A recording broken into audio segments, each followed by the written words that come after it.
खऱ्या अर्थाने मुक्ताईसारखी बहीण मिळायला भाग्य लागतं आणि खऱ्या अर्थाने ज्ञानोबारायासारखा भाऊ मिळायला सुद्धा भाग्य लागतं. ते दोघांचं जे नातं आहे ना, बहीण भावाचं, जगामध्ये पवित्र नातं आहे.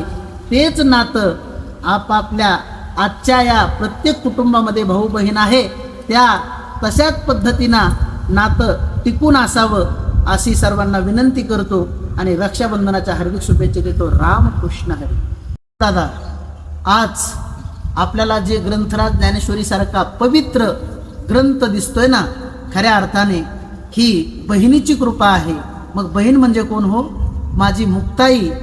जर रुक्मिणी मातेच्या उदरी अवतार घेतला नसता, जन्माला आल्या नसत्या ना, आणि ज्ञानोबारायांसारखा भाऊ त्यांना मिळाला नसता, तर मला असं वाटतं ज्ञानेश्वरीसारखा ग्रंथ आपल्याला बघायला मिळाला नसता. म्हणून खऱ्या अर्थाने विश्वपट ब्रह्मद्वारा ताटी उघडा ज्ञानेश्वरा, आणि त्यानंतर मग ज्ञानेश्वरी निवासा या ठिकाणी निर्माण झाली.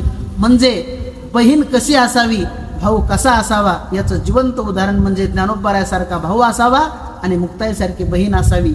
आणि अशी बहीण आपल्या जीवनात आपल्याला मिळाली असेल तर खऱ्या अर्थाने आपण धन्य आहोत. सर्वांना रक्षाबंधनाच्या हार्दिक शुभेच्छा. रामकृष्ण हरी.